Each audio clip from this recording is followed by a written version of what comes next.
All right, moving on to Big Ten. Big Ten's exciting. Big Ten, probably second best conference in college football. That being said, going alphabetically, Illinois and Indiana. I don't have any notes because they are not good football teams. No, for Illinois, anytime you take a transfer quarterback from Syracuse, you're setting yourself up for failure. Bot, And don't want to be mean, but a bottom tier quarterback. yeah, and I think the same thing for Indiana. They took Connor Bazelak from Missouri, but also a bottom tier quarterback. No hope there. 4 wins, 4 or 5 wins is the ceiling. I don't think Tom Allen is the coach that everybody thought he was during the COVID year. No, I don't Um, think so either. And they have Indiana has one of the toughest schedules in college football this year, or one of the more difficult schedules rather. Yeah, So, yeah. They also have to play Cincinnati at a conference. Yeah, no, no dice. Moving on woof. to Iowa. Yeah. I don't see much change from last year in Iowa. I think they're a strong defensive team who's going to be a strong defensive team. I think last year they kind of shocked a few people by pulling off a bunch of wins early. But I don't know that I see more than 6 or 7 wins this year, bowl game appearance.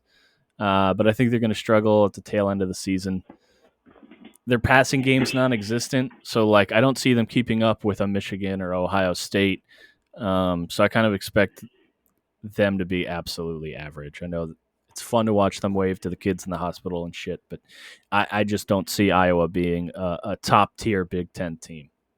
No, they are. I was just looking at their schedule. I didn't have them, but I think I might add the under. I expect a big step back. Their offense was anemic last year, and that's putting it lightly. And they're not getting better. None at And all. combine that with a decently tough schedule.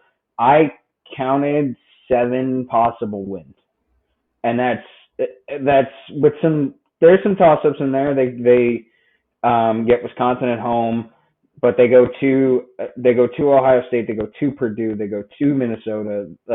I mean, Ohio State's not a coin toss game, but Purdue and Minnesota are 2 games that you would look at their schedule and say either team could win that game. They play them both on the road.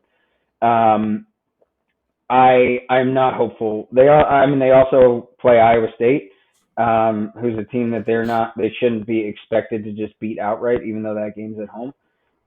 So all of that, I think I might add the Iowa Team total under. under, yeah, to the card. I'm not a believer in Iowa this year. I think their strong start last year, they owe a lot to turnover luck, and that's a thing you have a very difficult time replicating, especially when you lose as much as they did on the defensive side of the ball. Granted, they will still be very good defensively, but I think 7 wins might be their ceiling. 8 wins might be their ceiling, and that's your over. And you're just betting on them hitting the ceiling. I like the under. Yeah, I don't see them getting 8. I think 6 or 7 is much more reasonable. I think not making a bowl game would be certainly the floor for Iowa. I don't see that happening. I think Iowa definitely still makes a bowl game, but I don't think they outperform um, expectations by any means, especially Yeah, with an anemic offense. yeah. I think at their worst, they're a 6-win team. Sorry, and I think at their worst, they're a 6-win team. And I think at their best, they might be a 7-win team. Yeah. So either way, bet the under. Yeah. I don't know if I'm adding it to the card yet. We'll see. I'm going to hold that one until we get through all the conferences. Okay. But yeah, under. I'm good. I'm good with Iowa. Maryland. I think Maryland's going to be better than the average college football fan expects. Uh, they have a Tagovailoa, so historically speaking, pretty good quarterback. Uh, their strength of schedule is going to kind of mess them up a little bit, but they got an explosive offense. So I think maybe if you can just pull out like what Texas Tech used to do, where they would not play any defense because their defense is not good, but kind of just score like a shit ton of points. I think it's possible Maryland shows up in a bowl game. I don't think it's out of the question that they maybe in a couple years really pull some stuff together. But I think maybe this year the ceiling is kind of like slightly above 500 in a bowl game. But I don't. Maryland has that thing where like once every other year they upset someone they absolutely have no business beating, and I think that's fun sometimes watching them just absolutely crush like a Clemson or a Georgia or an SEC team, and I think they're on their way to being able to reliably do that this year or next year. I love their over. I am all over Maryland this year. I'm a believer in Maryland this year. Tua, I mean, not Tua, obviously. Talia, it's not just the name. PFF had him graded as a top 10 quarterback last year. They get three great wide receivers back, and they're going to be in some shootouts. And they are going to be able to win some shootouts, especially in Big Ten play. Going down their schedule, they have a chance to hit this over. Their over is five, and the total's 5.5, and that's ridiculously low for the potential this team shows because they have a chance to hit this over with 4 or 5 games left. Because they start out pretty easy with Buffalo, Charlotte, and SMU. They go to Michigan, but then they get Michigan State and Purdue at home. And if I could, I would bet they knock one of those teams off. Yeah, I would agree with that. Purdue is the more likely one, but I think they have a chance to beat Michigan State at home on the first. I think they're going to be a very difficult out the rest of the way. So if you're counting, that's 1, 2, 3, 4. They get Indiana on the 15th on the road. That's 5. And then if they can, the rest of the way, Rutgers is the last game of the season. That would be their 6th win. So the rest of the way, they have a chance to put that. I think they make a bowl at a minimum. I think they have a chance to be 7-5 and really, really sneak up on some people this year. Very high on Maryland. Over's on the card. Take the over. I like it. I think their biggest liability is going to be the defense, but I think they have the anti-Big Ten serum where they're just going to score a shit ton of points, play no defense, and get into some shootouts with teams that normally don't get into shootouts, and I think that kind of propels them over at least 6 wins. I mean, 5.5 is very low in my mind for Maryland. I absolutely see them getting in a bowl game this year, but yeah, I think we're in concurrence. Yep. What about Michigan? How do you think Michigan's doing with Jim Harbaugh? I hear your opinions before I give mine. I have the team total at 9.5. I lean the over, which may be surprising to hear, but I think that they lost a lot. But if they lose quite a bit. Yeah, well, especially on the defensive side of the ball. But if they put together the type of team, they have a lot coming back at the receiver position. I think if they go to J.J. McCarthy and you look at the rest of their schedule, they have a very, very easy schedule, especially out of the gate. They start Colorado State, Hawaii, Connecticut, and Maryland all at home. And then if you think that they have more talent than pretty much the entire Big Ten West, which is what you would say, then they get at Iowa, at Indiana, and then they get Penn State at home. So as much as everybody expects a regression there, that's what, 4, 5, 6. They could start the season 7-0 with a bye week going into Michigan State at home in a revenge spot, which is the same spot they were in last year. Yep. And then they don't have an away game until the 1st of October. Yeah, and then if they get by Michigan State, they have at Rutgers, Nebraska, and Illinois, who we already talked about. Nebraska, who we will talk about. So there's not an outside chance, but a better than outside chance. They go into the Ohio State game undefeated. That was my note. I think Michigan is going to get slept on for college football contention this year a little bit, and I think that Jim Harbaugh kind of turned a corner last year, especially beating Ohio State, which he had historically not done. But I think looking at their strength of schedule, I don't see a loss before they hit their bye week in October, late October. I think they lose one of Penn State or Michigan State. I don't think they're going to be able to beat both of those teams. And Maryland is not a cakewalk either. But I mean, going to Iowa is also a tough game. So but out of those games, they lose what? 1, maybe 2, and that gets you to that worst case gets you to 9-3. So you're betting. That's why I have it as a lean. I'm not putting it on my card, but you're betting that they're only going to lose 2 out of their first 10 games or 11 games. And that's not that they're going to only lose 2, that they only lose 1 out of their first 10 games. And I think it's very doable. I think the future is not good for Michigan. The way that they're recruiting right now is not going to sustain them at the top of the Big Ten. And I think Harbaugh they're number 3 ranked recruiting class this year. Yeah, but that's for 2022. The 2023 class is coming in as hot garbage. I don't know what they're going to pull together at the end, but their 23 class is terrible. Mm. So I think, and I think Harbaugh flirting with the NFL this past offseason, I think means he's probably on his way out the door sooner than later. But for this year, I think they go 10-2, and I'm leaning over. I'm not gonna bet it because they could lose to Penn State and Michigan State if the wheels come off and if they stick with McNamara too long. But I do like Michigan, and I hated them last year. I was so down on them last year, and I was wrong. I think this year I'm high on them, so I'll probably be wrong again. I, But I I was going to say I was not high on them last year. and that's why I lean over.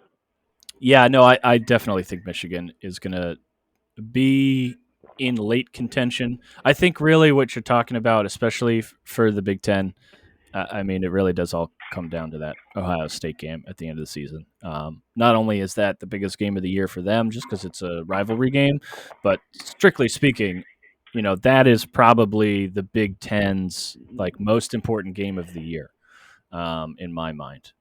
Yeah. I think right now Michigan is second in futures to win the Big Ten. We'll talk more about that later. I don't see that happening, but I do think they're a very good team. I think they're an outside contender for the playoffs. So we'll see. We'll see how Jim Harbaugh pulls it together this year. I think that's where we differ. I don't think they're a playoff contender. I don't think that they are a contender. I think Ohio State works them. I think that game's going to be ugly. But So I think they're an outside contender. I think they get ranked five or six at the end of the season. That is if I'm making a prediction right now, I'm putting it on the board. Michigan is 5 or 6 at the end of the season. That's okay, just me. the one that their skill players are going to be nasty. Yes. Blake Corum comes back. They get Bell back from the injury at the beginning of last year, and they return all of their receivers. And that's why I think if they commit to going to JJ McCarthy early, they're going to be they might go 11-0 heading into Ohio State, and then they get killed. And you're right, they may be 5 or 6, but I think as far as caliber of team total, I don't think they're a playoff team. I don't think the talent on the field has them at a playoff team. The caliber of an Alabama, of a Georgia, of an Ohio State, of those three teams, they are not the same conversation. But I think that they are going to perform better than what Vegas has the total at, which is why I lean over. Again, not on the card. That's the way. That's fair. How about Michigan State, the little brother team? I know people are going to get upset that I said that, but Yeah, I don't know. Sure. Yeah, whatever. I don't know. Yell at us from Lansing. Do they have internet there? Um, I expect somewhat of a regression here. I think you lose a guy like Kenneth Walker, who was the entire focal point of the offense. I mean, Jaden Reed's going to be a good wide receiver. He's one of the best deep play threats in the country, but I don't trust the guy getting him the ball there. And I think last year they surprised a lot of people at the beginning of the year. But I don't see that happening again this year. They get Minnesota at home, which is not a cakewalk. They go to Washington, which is not a cakewalk. So they start Western Michigan and Akron, but then they go at Washington, at home to Minnesota, at Maryland, Ohio State, Wisconsin. The wheels have the potential to come flying off almost immediately. Yeah, and I think once the snowball starts, as far as the momentum for Michigan State, especially after they gave Mel Tucker that contract and they were so reliant on transfers, they are up against it. I would look at those first 2 to 3 games of that stretch because of how their schedule unfolds. Oh yeah, after Wisconsin they get a bye week and then they play at Michigan, a team that is going to be desperate to beat them again. yes. The wheels have the potential to fall off really quickly. I think at Washington and Minnesota might be must-win games for Mel Tucker this year. It is very easy to see a path where this under hits, and there are some serious questions asked of Mel Tucker based on how much he's being paid in East Lansing. I would be like wearing diapers this entire year if I'm a Michigan State fan for the possibility of this team really falling off the rails. Their defense will be good. They're going to play good defense. They're going to play fundamentally sound.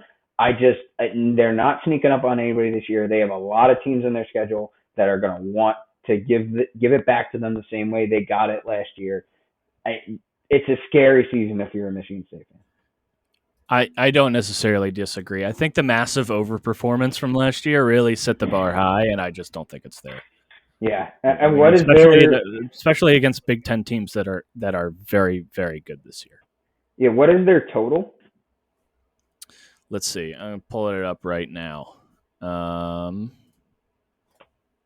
7.5.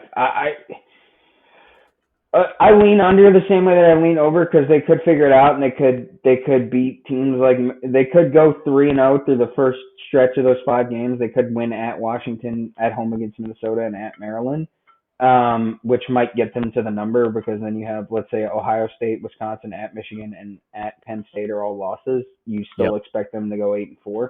So I mean that's how they get to the total.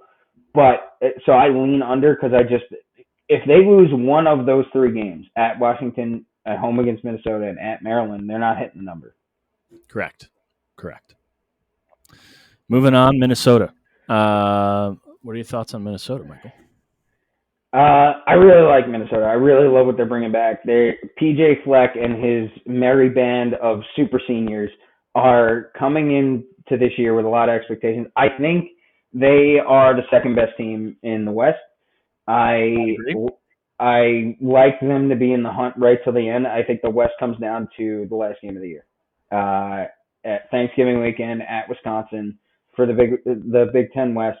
They're going to be. You saw what they were capable of in the opener last year against Ohio State. They played them really, really tough, and they get most of those pieces back. I mean, Besides, my notes I had experienced QB, weaker schedule than most. PJ Fleck's a great coach.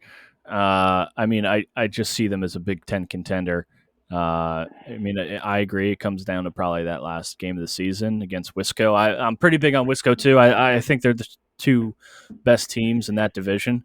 But PJ Fleck is a fantastic coach, veteran coach, and he has a lot of returning players who have played with him for 4 years, which is somewhat unique to the college football realm of transfer portal. So I think Minnesota kind of has. I would have high expectations if I was a Minnesota fan, and I think it's fair to say that going into it, I think anything less than at least being in a Big Ten championship game is kind of a letdown. yeah, their total. I'm trying to find 7.5. I would lean the over. I'm not going to take it just because their offensive line is somewhat concerning. But I think 8-4 is very realistic. They got at Penn State, at Wisconsin. There's 2 losses, or 2 possible losses. At Michigan State is a tough game, and then pick your poison on the rest. I mean, they get Iowa at home. That's another. There's your fourth. But even then, like the rest of their schedule plays out very favorably for them to get to 8 wins. I lean over, just because the Big Ten West is sort of a crapshoot. I won't take it, but I do. I'm a believer in Wisconsin.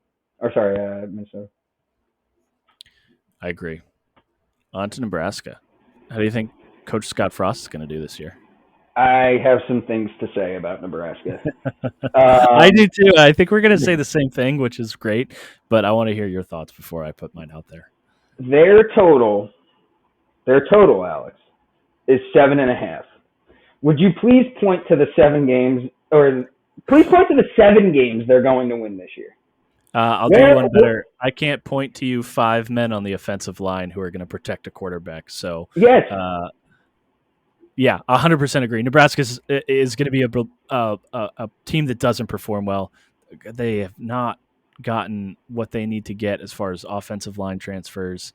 I feel bad for Scott Frost. Like, he's a good coach, but Nebraska is going to struggle this year. And the fact that the over-under is 7, they have a pretty strong schedule as far as like what they're dealing with. I question, like, clearly we're not seeing something, right, if that's the over under.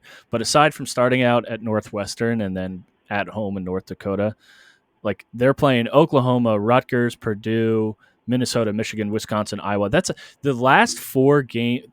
The last 4 games of the season is home Minnesota, at Michigan, home Wisconsin, at Iowa. That is a gauntlet Yeah. of a final turn of the season. Granted, they have 2 bye weeks, but that doesn't help them get 7 wins.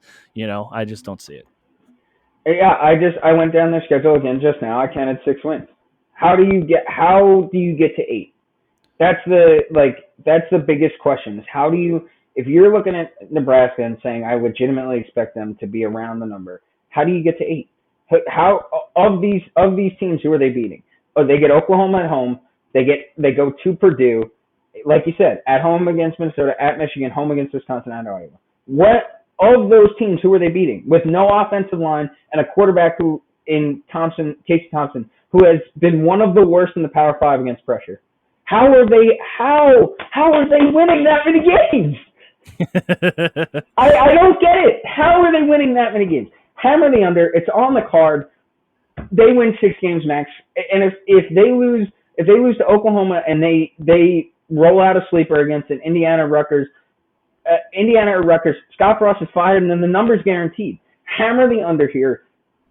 No way they win 8 games. Absolutely none. I agree. I don't think Nebraska's a very good team, but that's just me. Yeah. Northwestern. And Northwestern is a great school. Yep. Lot of journalism degrees, which are great in today's job market. That was my note. Ohio State. So Ohio State. Northwestern is a great facility that so far has not. It hasn't paid off. Alumni. It hasn't paid off one single iota. It's beautiful. It's on the lake. It's a great facility that has not paid off at all in recruiting or transfers, really. Yeah, nothing more to say. They don't deserve to be a Big Ten team. They should get relegated. That's just my opinion. Okay, Ohio State. I'm gonna say this, and I don't think this is a shock to anybody, but Ohio State's the second best team in the nation. And anything less than a college football playoff final appearance, and honestly, a national championship is probably like the ceiling is a national championship. The floor is you don't make it to the national championship game. Yeah. Ryan Day has a star-studded cast. Like there is nothing that should prevent Ohio State from steamrolling most teams. And I think, honestly, the only team that can really contend with them is Alabama, which they won't play until the college football playoffs. So I'm all over Ohio State. I don't think they lose a game in the regular season. I'm taking the over 10.5 wins. Their defense is a little weaker than I think Ryan Day would like, but like CJ Stroud is probably making a Heisman run if he performs well this year. And there are 2 teams in college football right now that really stand out to me as far as like contenders for a national championship. It's Alabama and Ohio State. And I think any other team, and we'll get into this when we talk SEC a little more, but I think any other team is more of a long shot than anything. I really see Ohio State as a top tier contender. And I mean, that's my note. Second best team in the nation. Yeah, no, they're going to be they might be the best offense in the country. They're going to be improved on the defensive side of the ball, even not for any other reason other than Jim Knowles comes over. He came over midway through last year from Oklahoma State, who had one of the best defenses in the country, and all they lacked was physicality that I think they're going to work on in the offseason. I think that that defense will have heard all the noise, and it's not due to a lack of talent, but that defense will have heard all the noise after the Michigan game about how they're soft, about how they didn't play with toughness. Their defense is gonna come out and punish people, and they may not be a top-ranked unit, but they're gonna play with the physicality that's gonna be enough to make sure that they don't lose games, which is what they were missing last year. I would be shocked if they don't go undefeated. I think playoff is the floor, and the only reason I say that is because they could lose to a Georgia, depending on how good Georgia reloads on defense. Let's say that because I think Alabama holds the number 1 spot throughout the year. I think Ohio State's 2, which means basically Ohio State and Alabama are playing to see who has to play Georgia in the first game of the playoff. If you're talking about the long game, and I think that could be a problem. That's why it would be a disappointment for Ohio State if they lost the first game of the playoff. I don't think losing to Alabama would necessarily be a disappointment. I think everybody who's paying attention to college football this year is just waiting. The rest of the season is great, but we will be gypped if we don't get Ohio State and Alabama in the title game with the way these two teams are set up this year. And that's Yeah, barring a material change to what we think is like who are the best teams. I think yeah, Ohio State, Alabama, yep. uh, Penn State. I I'll think they're let you good. go first here. Yeah, because Okay. I'm all over the map on Penn State. Okay. I I here's my notes. They're a good team, and Coach James Franklin, I think, can get them in a top 25 rank. If they play well enough. That obviously. Sean Clifford at quarterback. He's kind of hot and cold, which will probably hurt the on-field performance. I think that's like the biggest liability. But if they can be consistent, if they can kind of pull together maybe some issues they had in the past, um, I think as long as they can be reliable, it's not absurd to think. I think they're going to be in a bowl game. I think that's kind of like the floor. They're good defense, no real juice on offense, but I think they can still kind of pull out like a high 25 rank and certainly a bowl game. yeah, I think they're Michigan State with a better offense. That's Yep. kind of like where I am. I was really, really, really, really high on Penn State last year, and the talent on the defensive side of the ball showed because I think they had five or six players drafted off their defense. Yeah, no, they had a fantastic defense last year. But Fantastic. they couldn't put it together offensively, and they lose all those guys on the defensive side of the ball. I'm high on Joey Porter Jr. because his name is Joey Porter, playing quarterback, but he That's some didn't. real analytical shit right there. Yeah, yeah, exactly. That's why you come here. This is exactly what I'm talking about. This is why we're stupid versus the spread. Because I see Joey Porter Jr. He's like 6'2", and he's super athletic. And you watch him play, and you're just like, that guy looks like what Sauce Gardner is. He looked in the entire year like what Sauce Gardner was, just in a Penn State uniform, except he didn't play nearly as well. Um, so your mind plays games with you. I don't think Sean Clifford's that great a quarterback. The PFF numbers back that up. He's just been very average his entire career, and that's why I'm down on Penn State. And their total's 8.5. I'm not touching it because I think there's a chance they go 9-3. But they're even a step behind Michigan as far as contenders in that. Now, contrary to Michigan, those two graphs are going in opposite directions because Yes. Penn State is recruiting the way that they're paying James Franklin to recruit, and Michigan is not.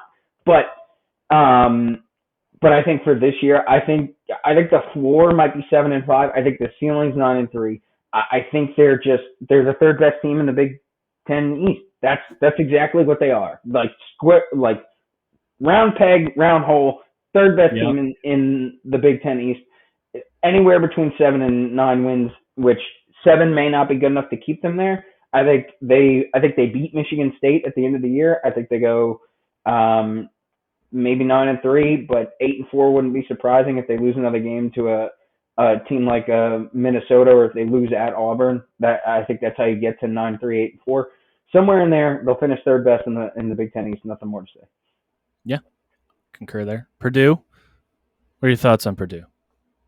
Do you love Purdue? Do you hate Purdue? I mean, the ceiling's high. It really is. Aiden O'Connell's a good quarterback, and Very good. their ceiling in the Big Ten West is top two, top three. I think they're better than Iowa because they play better offense. I think they're in that Minnesota band. I think they're probably a step behind Wisconsin and maybe a half step behind Minnesota. I think they're just like Penn State. I think they're the third best team in the Big Ten West. I think you're looking at a lower ceiling than Penn State just because of the talent, but I think 8 wins, and I think their numbers at 7.5. You don't play it, but they're going to be good. They're going to be a tough out. Yeah, their total 7.5. So don't play the total. They're going to be a team to watch. Aiden O'Connell's a good quarterback. They're going to beat the teams they're supposed to beat. They're going to give the teams that they're not supposed to beat very tough games. They don't play a tough non-conference schedule. So I like them. I like them to be competitive in the Big Ten West this year. They're not going to win it. It's not going to come down to the final week of the season, I don't think. But they'll be good. I think they're hovering at about 7 wins. I think for them a bowl game is good reach. I don't expect them to be ranked at the end of the season. I think they have a more difficult schedule than some people assume.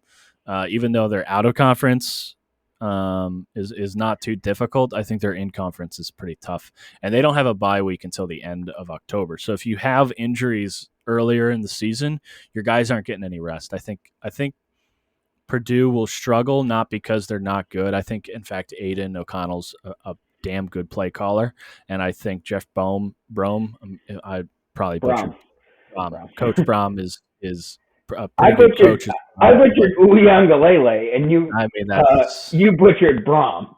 well, I got Uliangalele correct, so not taking any shots here. But anyway, I think Purdue's going to struggle just because of the strength of schedule and like who they have lined up. I they also play a lot of away games. I think they're going to struggle, but I do think a bowl game is well within reason, and I don't think there's anything like if you're a Purdue fan and you get 7 wins, I don't think you need to hit the panic button. No, I don't think so either. Rutgers. Yeah. I have an important note for Rutgers, actually. It's anyone who voluntarily goes to college in New Jersey should be lined up and shot. Thoughts? I'm not. I'm not gonna go with genocide as far as Rutgers goes. Yeah, the Or Rutgers. like cleansing. They're Rut, Rutgers. Rut, Rutgers was fun 15 years ago. Next point. yeah, Wisconsin. Wisconsin has. Do you want to go first on Wisconsin? You want to go second on Wisconsin? I can go. There, it's going to be another Wisconsin year. I think their defense is going to be just as good as they've been. I think here's a hot take. I think Jim Leonard might be the best X's and O's coach in college football. I don't hate that take. I mean, Wisconsin performs very well in and out, and they have a fantastic smash mouth defense. Somehow without like you look at we're looking at PFS preview. They're 45th nationally and 11th in the Big Ten in recruiting in 2022. And their defensive stats from last year. I know they lost a lot. Nick Herbig's going to be one of the best defenders in America. Their expected against in pass plays last year was fourth. They were second against the run in expected plays or expected percent. I forget what the acronym is, but EPA again or Yeah, EPA. And they were first in havoc rate. They were legitimately one of the 5 best defenses in America with talent in it that you would consider way below that mark in a conference that's as good as any in the country. They lose a lot, but they're going to be. I think they'll be just as good this year on defense. Maybe not top 5, but I think they'll be top 15. And Braylon Allen is an absolute monster. Braylon Allen is an 18-year-old man-child who runs through defenses like a knife through butter. And Wisconsin's gonna. I think Wisconsin makes the Big Ten championship game. They get absolutely run over by Ohio State, like everybody else in this conference is going to. But they're going to be fun to watch throughout the rest of the year. And Wisconsin fans know exactly what they're going to get. They're going to get somewhere between 10-2 and 8-4. They're going to make the Big Ten championship game, and they're going to lose it. And all the people from Wisconsin with their cheese heads and their Badger sweatshirts are going to be perfectly happy with that. Paul Chryst will keep his very secure job that he has. They get Washington State is their toughest out of conference game. It's another pedestrian year for Wisconsin. The only things they really can get super excited about is that Braylon Allen might be a Heisman contender. He's going to be that good. He was that good down the stretch last year. He's a freak of nature, and he, like we said, could be an absolute superstar. I think there's a chance they get to the Big Ten championship. I think anything ranked final rank of the season, anything under or over 15, I think is where the ceiling is. I don't know. I don't see them winning the Big Ten. Obviously, I kind of talked about Ohio State and how they're just going to be monsters this year. But aside from Ohio State week 4, Wisconsin doesn't have a difficult schedule until late November when they have at Iowa, at Nebraska, and then Minnesota, and they have a bye week 2 weeks before that. I mean, aside from Ohio State, I fully expect them to get 7 or 8 wins. I think I almost lean the over 8.5. I think 9 wins is certainly within the realm of possibility as long as they don't. It seems like Wisconsin always has one of those games every year where they are in a letdown spot and they get absolutely let down. Mm-hmm. But I think if they can prevent that, I think Wisconsin will have a very good team this year, and I think it's going to be fun to watch if you're a fan of a strong defense. And I don't think that changes this year at all. Yeah, I think you could make the argument that because they go to Ohio State, which is a loss, but then the best team they play out of the East is the fourth best team, and that's at Yes, Michigan State. So yes. when you look at the rest of their schedule, combine that with the fact that they don't have like a top 40 opponent at a conference, yeah, I think the over could absolutely be a play here. Yeah, they're gonna be pretty good to pretty to very good. I think they probably do exceed the total. I'm not gonna play it, but they're gonna be pretty good to good, and they'll be the Big Ten West champs. So for Big Ten, I have Maryland over 5.5. I have Ohio State over 10.5 wins, team total wins, and then I have Ohio State minus 215 to win the Big Ten championship. I don't think anyone competes with Ohio State. I think Ohio State goes undefeated. I pray for Michigan in the final game of the regular season. Um, I lean Wisconsin over 8.5. I really do think that they're going to be a better than expected team, and then obviously Maryland team total over. We discussed it pretty strongly, but they're a team that's going to surprise some people. Yeah, I have Maryland over 5.5, like you said. Love Yep. Maryland this year. And then I had Michigan as a lean over. I'm not going to play it. My only other pick from the Big Ten, Nebraska 7.5. Like we talked about, where are these games coming from? Yeah, Um, I'm gonna let me add Nebraska to my card on the under 7.5. I'm going to keep Iowa under in the tickler file. I don't believe in Iowa this year, but I'm not going to add it yet. I want to go through the rest of the conferences with you, and we'll come back to it. So that's it. Sounds good.